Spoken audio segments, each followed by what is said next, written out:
चलिए स्टार्ट करते हैं। कल मैं आपको इलेक्ट्रिक फील्ड पढ़ा रहा था। इलेक्ट्रिक फील्ड के कुछ फॉर्मूले मैंने आपको बताए थे। कुछ और नए फॉर्मूले आज बताऊंगा, कुछ और क्वेश्चन कराऊंगा। ठीक है, तो इलेक्ट्रिक फील्ड का पार्ट आज हम कवर करेंगे ऑलमोस्ट। और आज थोड़ा सा मैं इलेक्ट्रिक फील्ड लाइंस और फ्लक्स के बारे में बताऊंगा। ठीक है, पहले कुछ क्वेश्चंस करते हैं, कुछ और नए फॉर्मूले देखते हैं।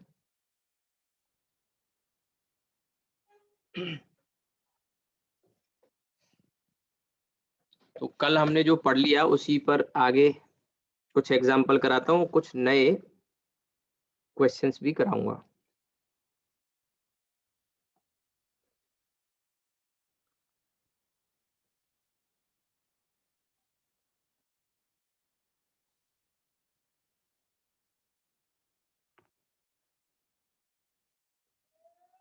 अब देखिए इसमें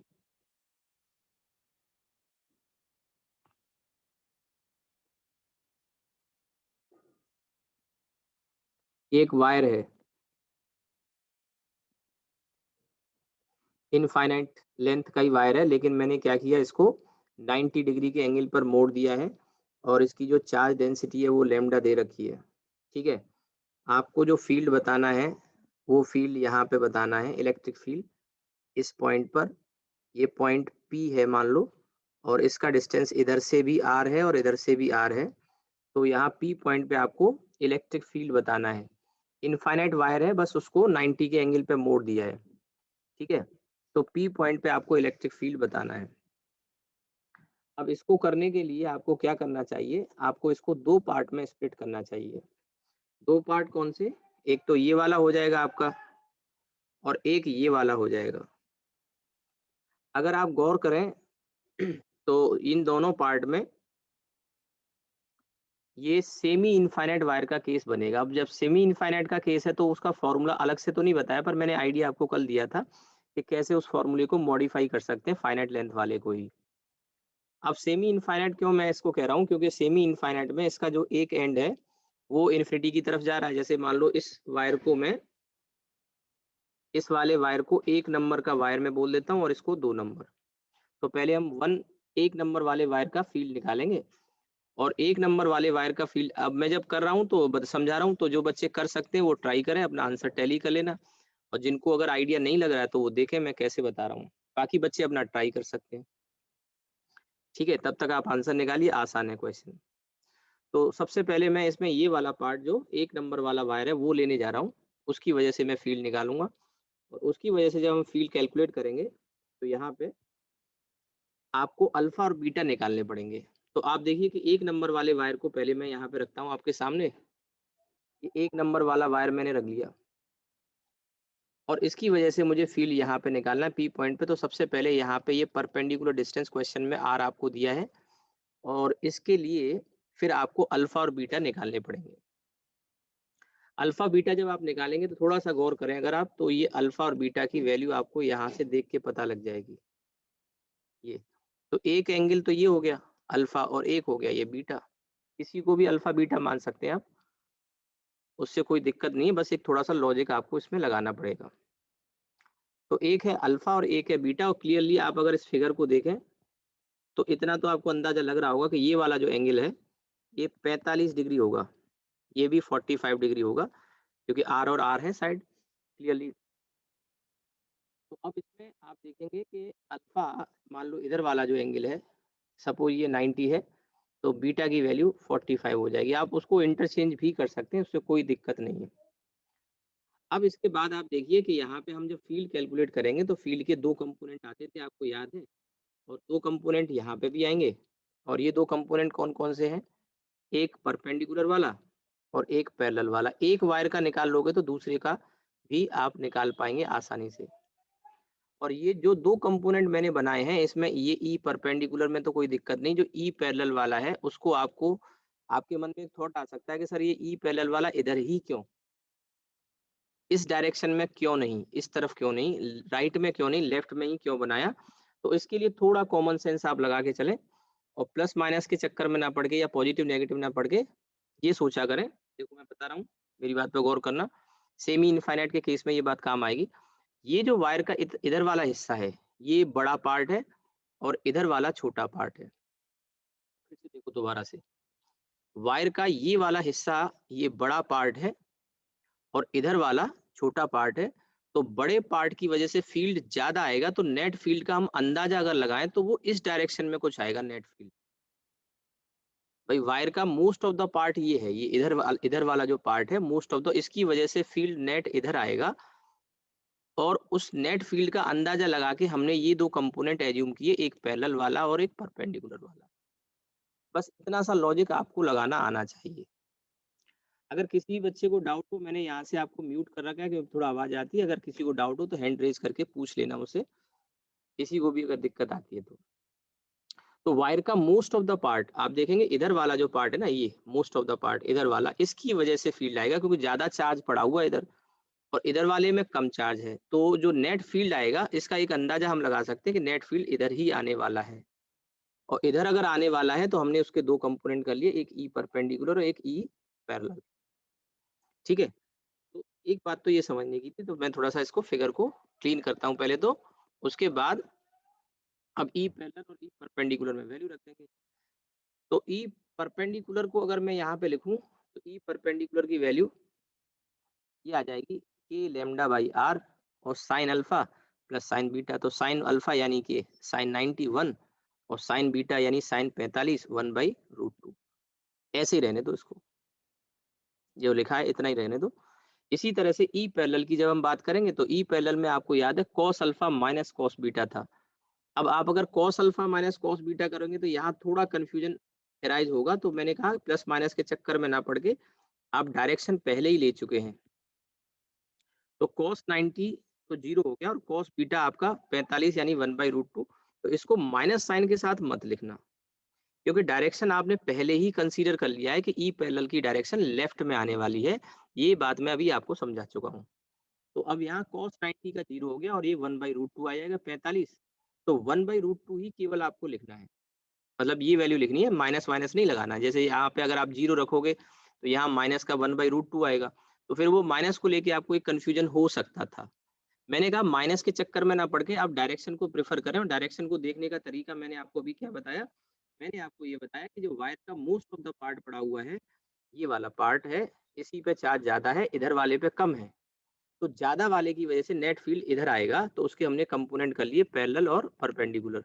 अब तो पैरेलल का डायरेक्शन है, वो डायरेक्शन में ऑलरेडी ये माइनस का साइन जो आप यहाँ से निकालने वाले हो ना, वो ऑलरेडी इंक्लूडेड है, तो उसमें माइनस पे ध्यान नहीं देना है आपको।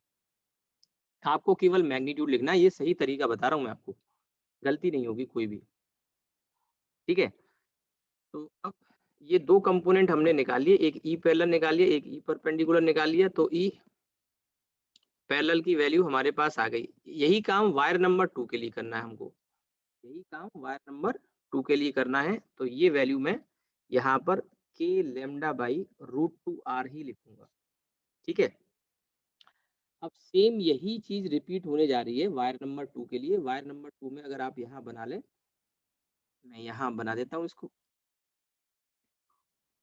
अलग कर लिए वायर नंबर 2।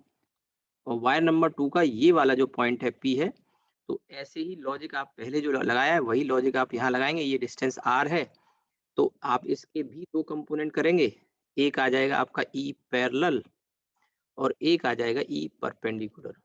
और देखो ई परपेंडिकुलर और ई पैरेलल की वैल्यू में कोई चेंज आने वाला नहीं है, ध्यान रखना, वैल्यू तो वही आएगी क्योंकि एंगल वही। आप इधर देखो, ये वाला जो एंगल है ये 45 होगा और इधर वाला जो एंगल है वो 90 डिग्री हो जाएगा। तो ई पैरेलल ई परपेंडिकुलर की वैल्यू तो वही आने वाली है। अब आपको बस इनके डायरेक्शन वैल्यू को लेके एडजस्ट करना है, कुछ टर्म ऐड हो सकते हैं, कुछ टर्म कैंसिल आउट हो जाएंगे और उसके बाद हम नेट फील्ड निकाल पाएंगे। ठीक है,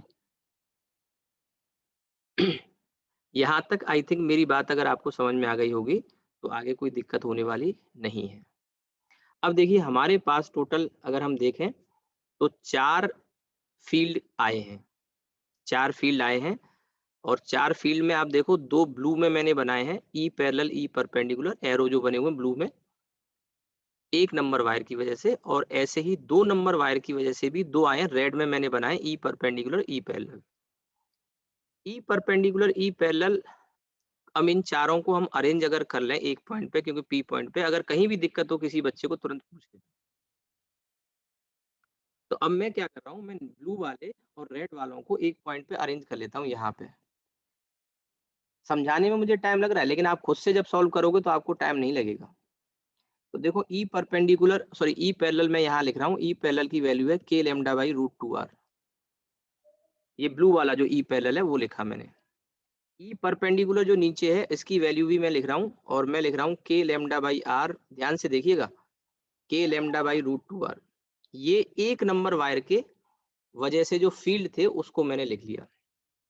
अब मैं दो नंबर वायर के जो रेड वाले हैं इनको मैं लिख रहा हूँ, तो ई पैरेलल की वैल्यू तो भैया वही आएगी, ई पैरेलल की वैल्यू आएगी k lambda by root 2r, और ई परपेंडिकुलर की जो वैल्यू आएगी वो यही वैल्यू आएगी, बट इसके कंपोनेंट हो जाएंगे, मतलब ये दो वैल्यू आ जाएंगी k लैम्डा बाई और k lambda by root 2r। किसी भी बच्चे को दिक्कत हो तो बताओ।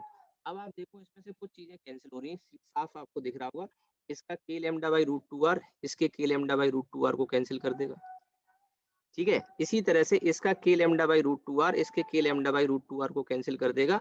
और अगर आप देखो तो अब आपके पास जो बचा वो सिर्फ दो कंपोनेंट बचे, एक ये वाला और एक ये वाला।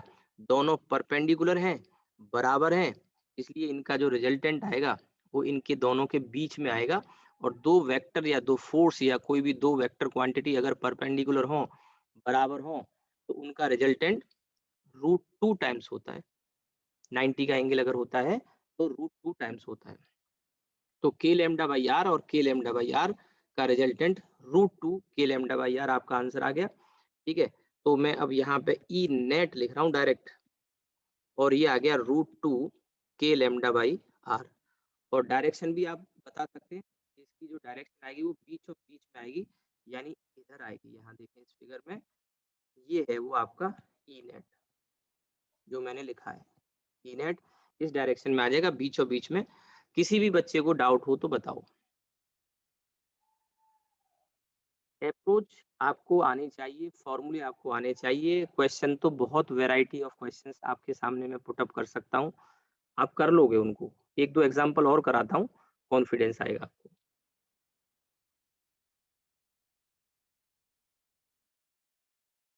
आप इसको नोट कर लें, स्क्रीनशॉट ले लें, कोई डाउट हो तो आप पूछ लें।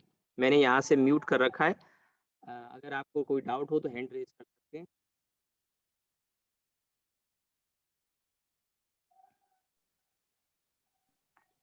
सर अभी सिर्फ यही क्वेश्चन कराया क्या सर?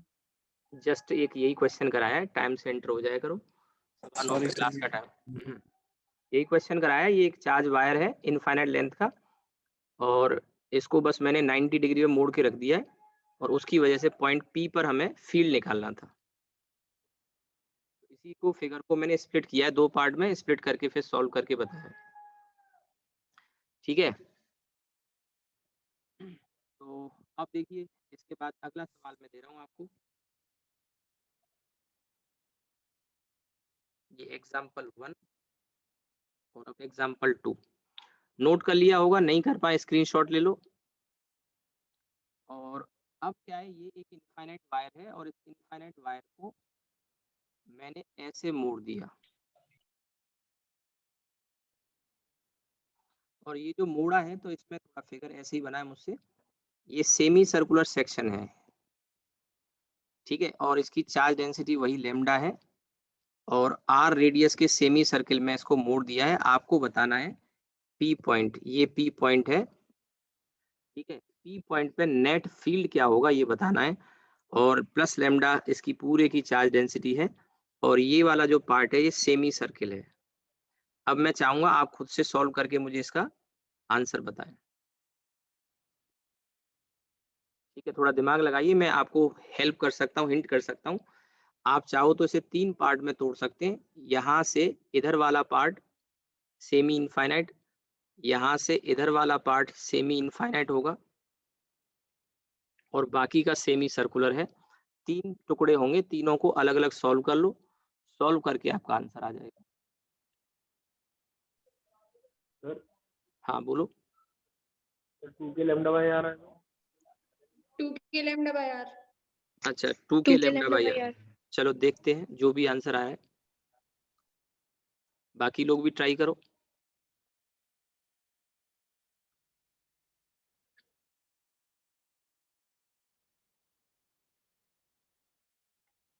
इसको आपको 3 पार्ट में डिवाइड करना पड़ेगा, 1 नंबर, 2 नंबर और ये सेमी सर्कुलर वाला 3 नंबर। 1 नंबर और 2 नंबर के सेमी इनफाइनाइट वायर होंगे और इस सेमी इनफाइनाइट में और पिछले वाले सेमी इनफाइनाइट में थोड़ा अंतर है। यहाँ अल्फा और बीटा में एक एंगल 0 आएगा अगर आप गौर करें तो, क्योंकि पॉइंट पी के सामने ही ये इसका ये एंड होगा। तो वायर आपको यहाँ से स्टार्ट करना है, मैं जो कह रहा हूँ यहाँ से इधर लेना है। तो अल्फा या बीटा में से किसी भी एक एंगल को आपको 0 लेना होगा इसमें। जैसे पिछले में 45 लिया था, वैसे यहाँ पे 45 नहीं आएगा, 0 आएगा।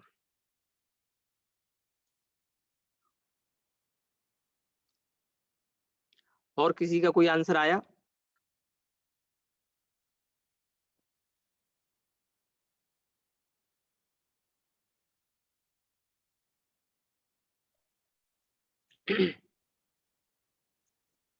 चलिए मैं सॉल्व करके बताता हूँ आपको। सबसे पहले तो 1 नंबर का जो वायर है, 1 नंबर के वायर की वजह से हम निकालेंगे, सेमी इनफाइनाइट वायर है, इसके सामने ही है ये पॉइंट पी और सामने पॉइंट पी है। तो अगर आप गौर करें तो इसका एक एंड तो यही है सामने, बिल्कुल एक एंड ये रहा और दूसरा एंड इन्फिनिटी पे है। तो आपको एक बात समझनी है कि यहाँ पे एक एंगल अल्फा जो परपेंडिकुलर डिस्टेंस से लेते थे, एक एंगल अल्फा 0 हो जाएगा और बीटा की वैल्यू 90 डिग्री होगी। अल्फा की वैल्यू 0 और बीटा की वैल्यू 90 डिग्री होगी, ये बात समझनी है इस बात को। क्योंकि इसका देखो ये एंड है ही नहीं इधर, ऐसे जैसे हमने पिछले वाले केस में ये 45 निकाला था, लेकिन ये 45 एंगल तब है जब ये एंड आगे तक होता है, ये एंड आगे है ही नहीं, ये एंड यहीं तक है, यानी अल्फा ओपन हो ही नहीं पाया, अल्फा कह लो या बीटा कह लो। तो एक बात तो यहाँ पे ये समझनी है कि अल्फा 0 ले लेते हैं और बीटा 90 डिग्री ले लेते हैं। ठीक है, अल्फा 0 ले लेते हैं, बीटा 90 डिग्री ले लेते हैं। तो अब यहाँ पे आप देखोगे जो फील्ड आएगा इसके 2 कंपोनेंट आएंगे, एक ऐसे आएगा और एक ऐसे आएगा। अब ये ऐसे लेफ्ट में जो मैंने बनाया और नीचे की तरफ जो बनाया है, ये कैसे आया, ये अभी थोड़ी देर पहले ही मैंने समझा दिया। और अगर नहीं समझ में आया तो फिर से मैं बता देता हूँ। आप ऐसे सोचा करें कि मोस्ट ऑफ द चार्ज यहाँ पड़ा हुआ, तो इसकी वजह से फील्ड ऐसे कुछ आएगा अवे फ्रॉम द चार्ज। तो उसके हम 2 कंपोनेंट कर सकते हैं। तो 2 कंपोनेंट जब हम करेंगे, आवाज है नहीं भाई, तो 2 कंपोनेंट जब करेंगे तो एक ई परपेंडिकुलर आएगा और एक ई पैरेलल आएगा। ई परपेंडिकुलर और ई पैरेलल, ठीक है। अब ई परपेंडिकुलर और ई पैरेलल में जब आप लिखेंगे तो ई परपेंडिकुलर की वैल्यू आ जाएगी के लेमडा बाई आर और साइन 0 और साइन 90 यानी 1। भाई अल्फा की वैल्यू 0, बीटा की वैल्यू 90, तो साइन 0 और साइन 90, तो ये वैल्यू आपकी आ गई के लेमडा बाई आर। इसी तरह से ई पैरेलल जब मैं निकालूंगा तो ई पैरेलल में भी cos 90 और cos 0 करेंगे तो वो भी के लेमडा बाई आर ही आएगा और माइनस माइनस नहीं लेना है, मैंने बताया ना डायरेक्शन आप पहले ही ले चुके हो। ये 1 नंबर का जो वायर है उसकी वजह से निकाल लिया। अब जरा 2 नंबर वाला वायर देखो। अच्छा, ई परपेंडिकुलर और ई पैरेलल पे गौर करना, दोनों की वैल्यू बराबर आई है। अब जो 2 नंबर का वायर है वो नीचे है, उसको मैं यहाँ बना देता हूँ, मैंने मार्क भी किए 2 नंबर वाला, ये भी सेमी इनफाइनाइट है, इसकी कहानी भी सेम वही होगी, इसके भी 2 कंपोनेंट आएंगे और 2 कंपोनेंट कैसे होंगे ये अंदाजा आपको लग गया होगा, एक आएगा ऐसे और एक आएगा ऐसे। ये ई परपेंडिकुलर होगा कि नहीं होगा, ये ई पैरेलल होगा कि नहीं होगा, हाँ ना तो बोलो कुछ। Yes sir. अच्छा, ई परपेंडिकुलर दोनों एक जैसे हैं तो आपको दिख रहे होंगे, आमने सामने कट जाएंगे क्योंकि दोनों की वैल्यू सेम है, ये इसको कैंसिल करने वाला है, बोलो भाई। Yes sir. और ई पैरेलल दोनों ऐड होने वाले हैं। अब जो 3 नंबर का सेक्शन रह गया है सेमी सर्कुलर वाला, वो मैं यहाँ बना लेता हूँ 3 नंबर वाला। ये सेमी सर्किल है और सेमी सर्किल के लिए कल ही मैंने एक फॉर्मूला बताया था आपको। आप बता, अरे आवाज म्यूट। अब इसका जो यहाँ फील्ड आएगा, क्या लगता है आपको फील्ड कितना और किधर आएगा? मैंने बताया था इसके एंगुलर बाइसेक्टर पे निकालते हैं डायरेक्शन, राइट में आएगा और कितना आएगा 2 के लेमडा बाई आर। अब मुझे बताओ अब फील्ड कितना आएगा। कुछ बच्चों ने सबसे पहले आंसर निकाल दिया था, क्या आपको नजर आ रहा है कि जो ई पैरेलल दोनों ऐड होने के बाद 2k lambda by are left में आएगा और इस सेमी सर्कुलर की वजह से 2k लैम्डा बाई आर आ रहा है राइट में, दोनों कैंसिल आउट हो जाएंगे और नेट हमारा आंसर कितना आ जाएगा? 0। अब देख लो जिन बच्चों ने जल्दी से आंसर निकाल लिया था गलत निकाला था, मैं इसीलिए वेट कर रहा था कि कोई और भी मुझे बताए। तो ई नेट आपका 0 आ गया। देखो ई पैरेलल दोनों की value k lambda by R add होके 2k lambda by R E parallel वाले से लेफ्ट में आएगा और उस लेफ्ट वाले को ये 3 नंबर का जो सेमी सर्कुलर सेक्शन है ये कैंसिल करके 2k लैम्डा बाई आर इसकी वैल्यू कैंसिल कर देगी, तो नेट फील्ड क्या आ जाएगा? 0 आ जाएगा। बात आई को समझ में? ठीक है, तो इस तरह के क्वेश्चन भी मिल जाएंगे आपको और ये अच्छे सवाल है। इस तरह के क्वेश्चन वैसे इरोडो वगैरह बुक में भी दे रखे हैं कुछ, हालांकि मेडिकल के लेवल पे कर सकते हो, कोई मुश्किल नहीं है। अगर फॉर्मूले आपको याद है तो आप आसानी से कर लोगे, कोई मुश्किल नहीं है। ठीक है, इसी में मैं आगे और क्वेश्चन कराता हूँ, नोट कर लो अगर आपको नोट करना है तो।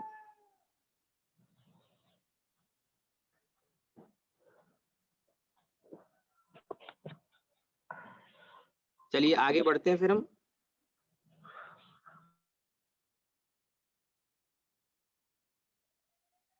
अब देखिए इसमें और क्वेश्चंस मैं बताऊंगा, लेकिन उसके पहले कुछ हम यहाँ पे फॉर्मूले डिस्कस कर लेते हैं। फॉर्मूले में 2 केस में यहाँ बताने जा रहा हूँ अभी। एक तो स्फीयर की वजह से, चार्ज स्फीयर की वजह से इलेक्ट्रिक फील्ड का formula, electric field due to a charge sphere.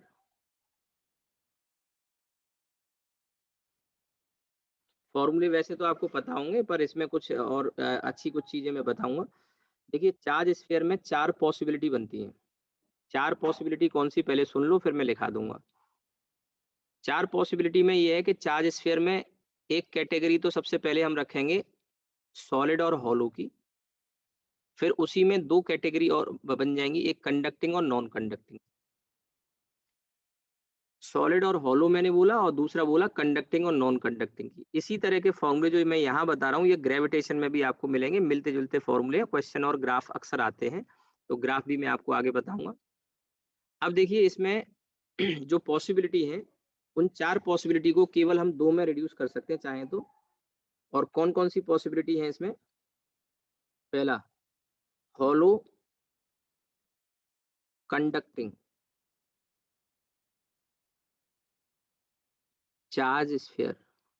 अब चार्ज स्फीयर में चाहो तो यूनिफॉर्मली भी लिख सकते हो, और क्योंकि ये कंडक्टिंग है इसलिए यूनिफॉर्मली ना भी लिखो तो भी यूनिफॉर्मली डिस्ट्रीब्यूट हो जाएगा। स्फीयर है, मैंने पीछे एक प्रॉपर्टी बताई थी सिग्मा प्रोपोर्शनल टू 1/r, ये जब मैंने चार्ज की प्रॉपर्टी लिखाई थी उस समय आपको बताया था।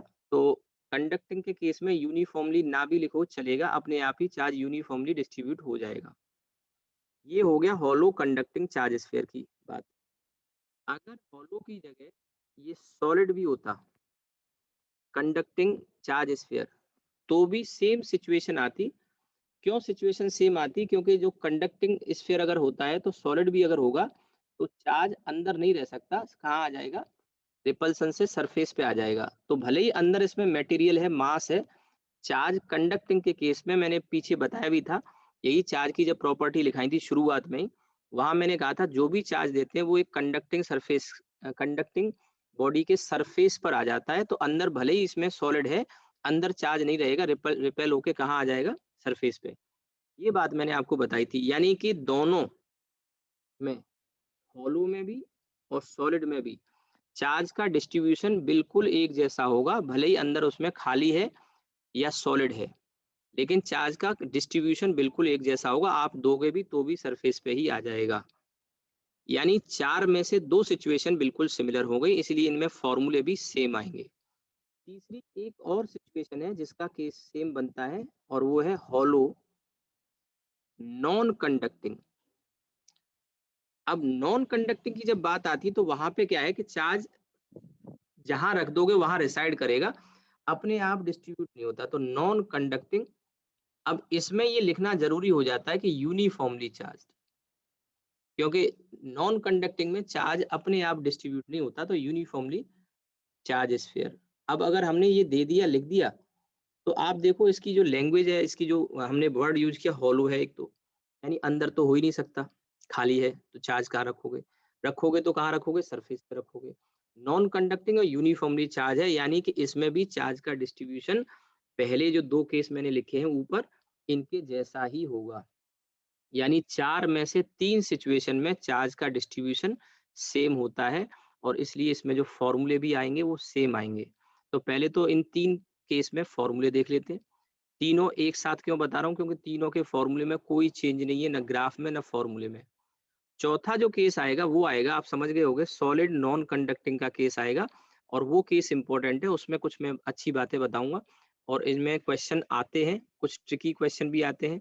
एक बहुत अच्छा सवाल बताऊंगा जो 2-3 बार आईआईटी में आ चुका है, और बहुत आसान क्वेश्चन है, मैं जरा समझा दूंगा, तो नेक्स्ट टाइम मेडिकल इंजीनियरिंग कहीं भी आएगा, आप तुरंत पढ़ के टिक कर दोगे, सॉल्व करने की जरूरत नहीं पड़ेगी, उसमें फिर और भी क्वेश्चन बनाए जा सकते हैं। ठीक है? वो चौथा केस होगा। पहले इन 3 केस को समझते हैं, और इनके 3 केस में हर एक में 3 पॉसिबिलिटी बनेंगी। 3 पॉसिबिलिटी से मेरा मतलब है सर्फ इसके स्फीयर के अंदर, सरफेस पर और बाहर, तीनों के केस में। अंदर, सरफेस पर और बाहर, फिर इसका देखेंगे ग्राफ। ग्राफ मेडिकल में, इंजीनियरिंग में आ चुका है, एक बार नहीं कई बार आ चुका है, और आपने किया भी होगा क्वेश्चन, आपको पता भी होगा कैसा ग्राफ आता है, मैं बताने जा रहा हूँ। ठीक है? तो इन सभी केसेस में चार्ज का जब डिस्ट्रीब्यूशन हम दिखाएंगे तो इस तरह से दिखा सकते हैं। ये एक स्फीयर है, और स्फीयर के सरफेस पर ही चार्ज होगा। देख के आप नहीं बता सकते कि ये सॉलिड है कि हॉलो है, कंडक्टिंग है कि नॉन कंडक्टिंग है। ये तीनों केस के लिए एक ही डायग्राम आएगा, और इसमें ये रेडियस आर है और चार्ज क्यू है। तो इसमें ए पहली पॉसिबिलिटी इनसाइड, तो आपको पता होगा अंदर आर लेस देन आर के लिए, आर इसकी रेडियस है, तो इलेक्ट्रिक फील्ड अंदर 0 होता है। इस चीज को 12th क्लास में आपने बोर्ड लेवल पे प्रूव भी किया होगा गॉस लॉ से। आप इसको प्रूव भी कर सकते हैं गॉस लॉ से, जरूरत नहीं है। इलेक्ट्रिक फील्ड अंदर हर जगह 0 होता है, everywhere inside. Everywhere inside, Gauss law आगे आएगा, हम पढ़ेंगे, तो गॉस लॉ से इसे प्रूव भी किया जा सकता है, जरूरत नहीं है। अंदर हर जगह फील्ड 0 होता है, क्योंकि चार्ज नहीं है अंदर। दूसरा जो केस है, एट सरफेस। एट सरफेस में आर इक्वल टू आर, यानी हम सरफेस पे आ गए, तो फील्ड सबसे ज्यादा होता है, और k q by r square, standard फॉर्मूले पढ़े होंगे मेरे ख्याल से, इसमें कोई ऐसे डिस्कशन वाली जरूरत नहीं है। और तीसरा और आखिरी केस आउटसाइड। आउटसाइड में आर जो हम लेंगे वो कैपिटल आर से बड़ा लेंगे, और ई की जो वैल्यू आएगी वो आएगी k q by small r square. अगर आप सेकंड और थर्ड केस का फॉर्मूला देखें तो आप देखेंगे कि ये वाली जो वैल्यू आएगी, इसमें आर की वैल्यू, कैपिटल आर की वैल्यू आर के बराबर है, और इसमें ये यहाँ कैप स्मॉल आर बड़ा है थर्ड वाले केस में। तो जो फील्ड है सरफेस पे सबसे ज्यादा होता है, और फिर बाहर जाने पे कम होने लगता है। एक चीज और जो नोटिस करनी है वो ये है कि E inversely proportional to R square है। यानी कि पॉइंट चार्ज का केस जो हमने देखा था, कल मैंने डिस्कस किया था, कल या परसों, तो पॉइंट चार्ज का जो केस था उसमें जो फील्ड था वैसा ही फील्ड का फॉर्मूला मिला है। और इस बात को आप ध्यान भी रख सकते हैं कि अगर हम किसी आउटसाइड पॉइंट पर या सरफेस पे फील्ड निकाल रहे हैं, तो एक स्फीयर का सारा चार्ज, एक स्फीयर का, ध्यान से सुनिएगा, एक स्फीयर का सारा चार्ज हम सेंटर पर रखा हुआ मान सकते हैं, क्योंकि ये फॉर्मूला जो आप देख रहे हैं स्क्रीन पे, ये वाला फॉर्मूला एक पॉइंट चार्ज के जैसा ही है। ऐसा लग रहा है कि जैसे सारा का सारा चार्ज कहाँ रखा हो, सेंटर पे। लेकिन ये बात तब है जब हम किसी आउटसाइड पॉइंट पे फील्ड निकालते हैं तो। ठीक है? तो ये 3 फॉर्मूले हो गए, तीनों को देखते हुए फिर यहाँ ग्राफ इसका प्लॉट किया जाता है।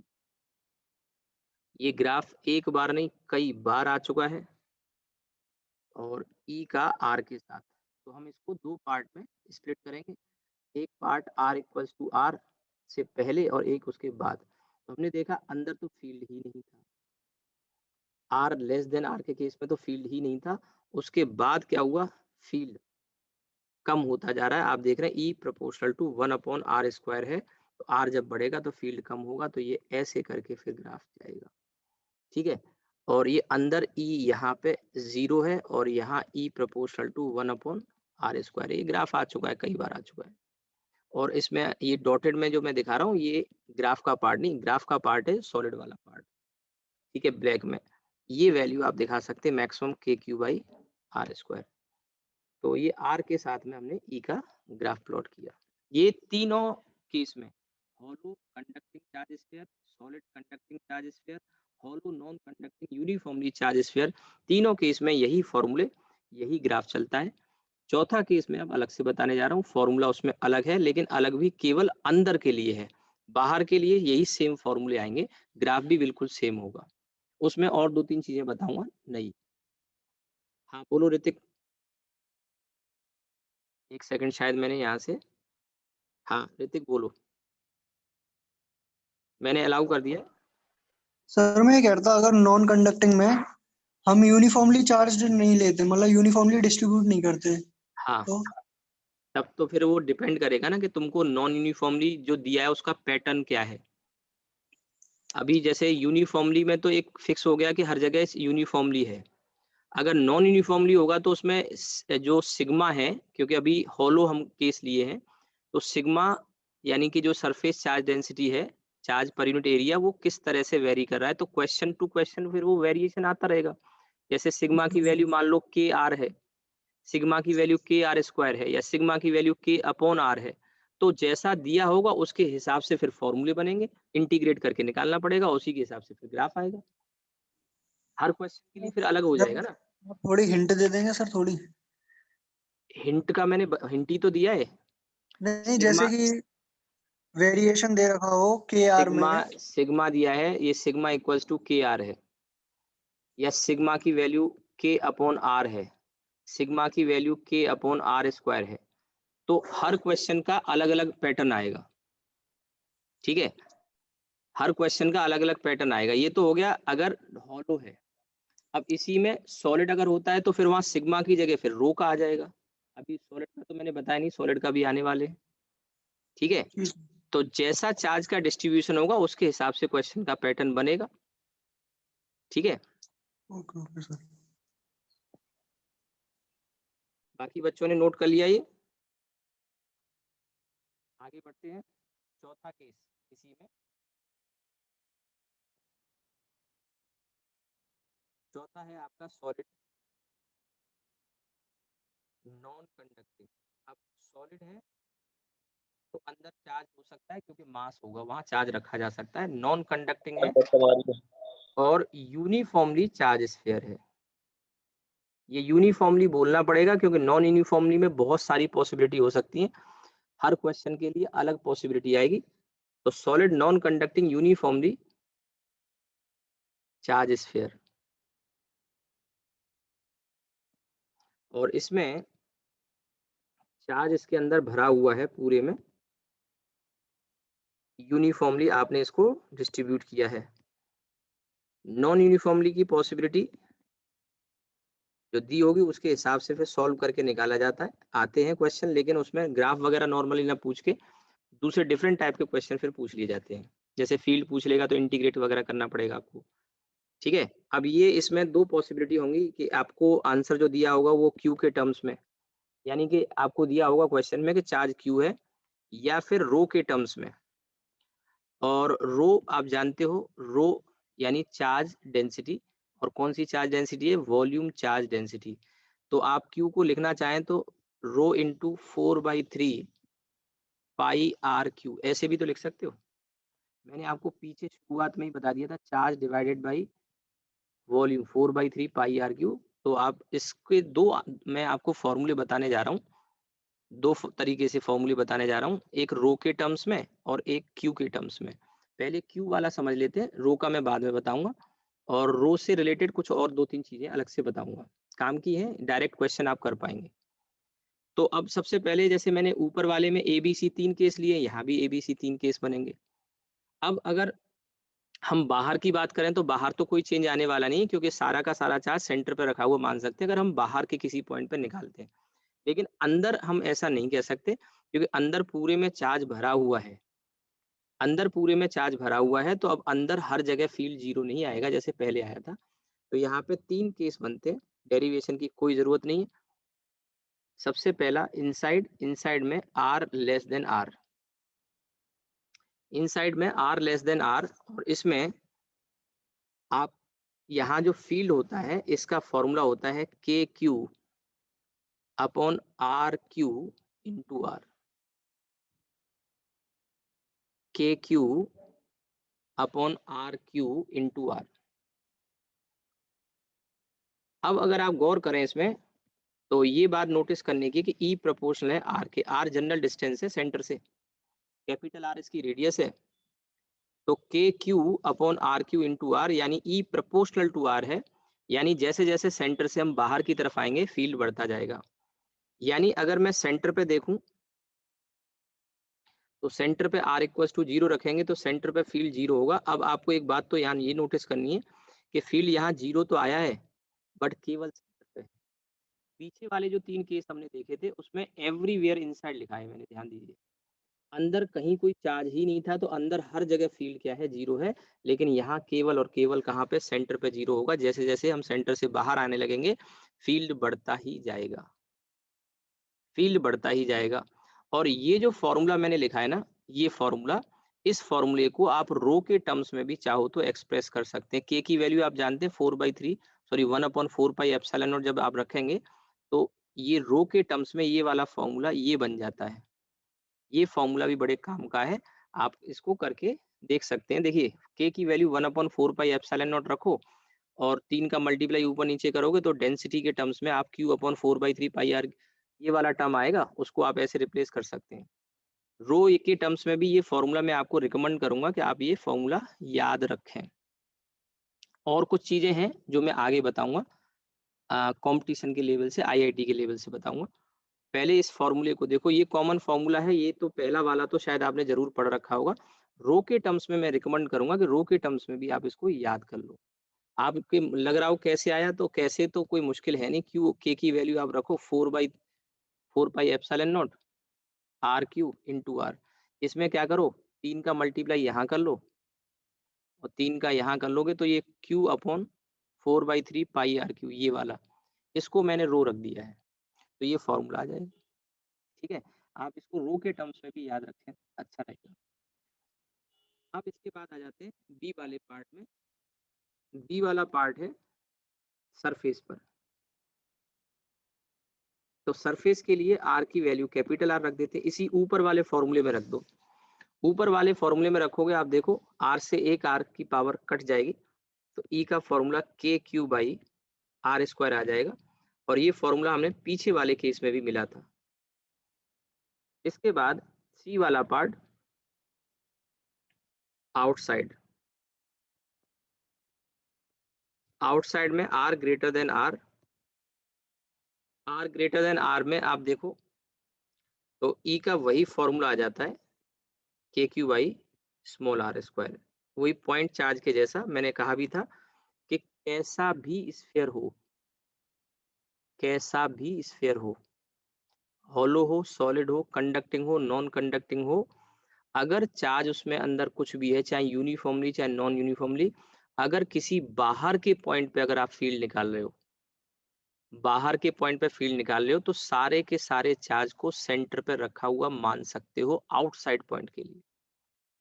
इवन नॉन यूनिफॉर्मली भी डिस्ट्रीब्यूटेड होगा तो भी गॉस लॉ से इसको आसानी से प्रूव भी कर सकते हैं नॉन यूनिफॉर्मली। क्योंकि गॉस लॉ का अगर आपको आइडिया होगा थोड़ा बहुत तो आपको याद होगा कि वहां जो इलेक्ट्रिक फील्ड जब हम निकालते हैं तो एक एक्सप्रेशन आता है Q in upon epsilon naught. Q in का मतलब अंदर जो चार्ज है उससे मतलब है, चार्ज का डिस्ट्रीब्यूशन कैसा है इससे फर्क नहीं पड़ता। गॉस लॉ का एक्सप्रेशन पढ़ा तो होगा आप सब लोगों ने, हम आगे पढ़ेंगे भी। ई डॉट डी ए और यहाँ पे हम लिखते हैं Q in upon epsilon not. तो जब हम यहाँ डेरिवेशन करते हैं तो ये फ्लक्स की वैल्यू होती है फाई की, तो ये फ्लक्स से ही ये एक्सप्रेशन आता है। तो क्यू इन अंदर कितना चार्ज है that matters, but how the charge is distributed that doesn't matter.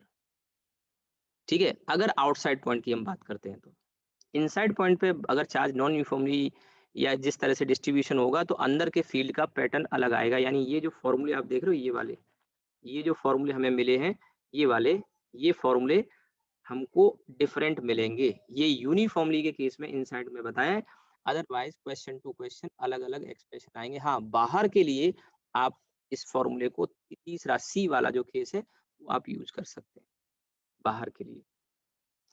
ठीक है, तो यहाँ अब सबसे पहले तो जो हमने ये फॉर्मूले पढ़े, इन फॉर्मूले को लेके इसका एक ग्राफ हम बनाएंगे। तो ग्राफ का आपको अंदाजा है कि बाहर के लिए तो हमको सेम एक्सप्रेशन मिले हैं, केवल अंदर का फॉर्मूला थोड़ा अलग आया है। तो जैसे मैंने कहा हम दो पार्ट में इसको स्प्लिट करेंगे, एक आर से छोटा और एक आर से बड़ा। तो बाहर के लिए तो मुझे वही फील्ड मिला इस तरह से।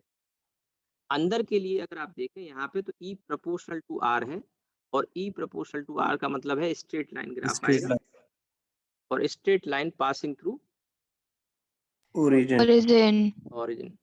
और ये क्वेश्चन भी आ चुका है, ग्राफ आ चुका है, और इसमें आप ये वैल्यू इंडिकेट कर सकते हैं। ये वैल्यू मैक्सिमम है, इसको आप लिख लो, ये मैक्सिमम है के क्यू बाई आर स्क्वायर। ठीक है। अब यहाँ समझने की बात यह है कि अंदर जो फील्ड है वो प्रोपोर्शनल टू आर है, और बाहर जो है वो प्रोपोर्शनल टू आर स्क्वायर है। ये मैं इसलिए बता रहा हूँ क्योंकि जरूरी नहीं है वहां इस बार ग्राफ ही आ जाए आपके सामने, क्या पता लैंग्वेज के फॉर्म में लिख दे कि field inside uniformly charge non conducting sphere varies with the distance linearly. Linearly का मतलब समझ गए होगे, straight line. while outside the sphere it varies hyperbolically। अब हाइपरबोलिकली है क्या, बोलो। नहीं जज नहीं, नहीं लाइक है।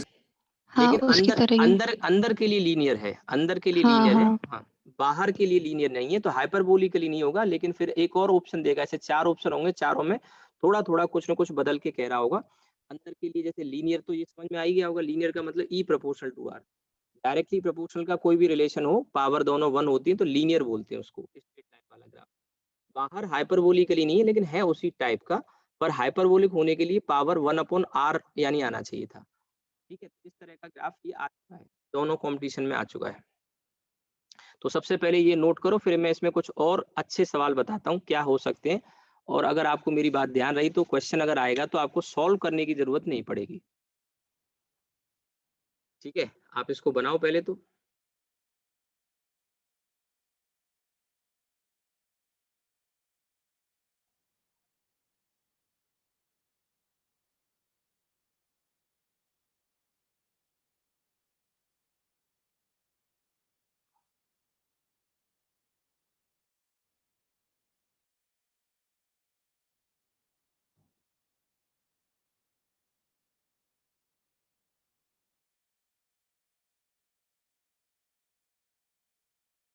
हो गया होगा, मैं आगे बढ़ता हूँ।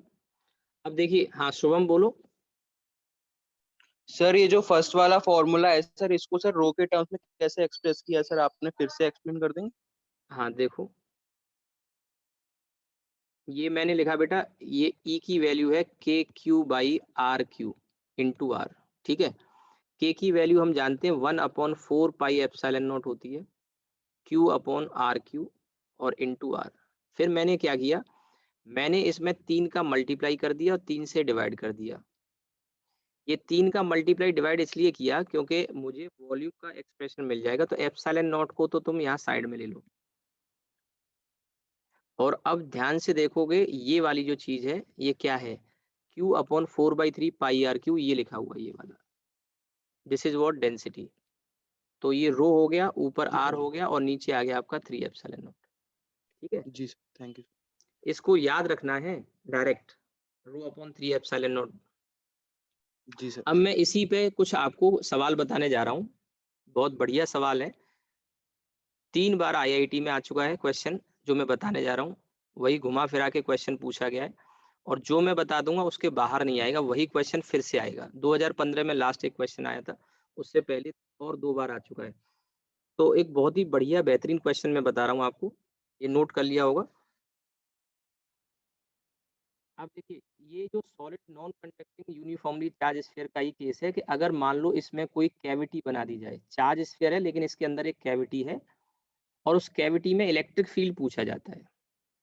ठीक है, तो जो मैं बताऊंगा उसके बाहर क्वेश्चन नहीं होगा, डेरिवेशन की जरूरत नहीं है, अगर चाहें तो आप कर सकते हैं, सुपरपोजिशन प्रिंसिपल लगा के आप कर सकते हैं उसको। तो अब जैसे क्वेश्चन क्या है, पहले वो समझो, क्वेश्चन का आइडिया समझो। क्वेश्चन तो मैंने कहा ना 3 बार आया, एक ही क्वेश्चन को 3 बार 3 तरीके से पूछा, आंसर सेम होता है। ये एक चार्ज स्फीयर है और इसके अंदर ये कैविटी है।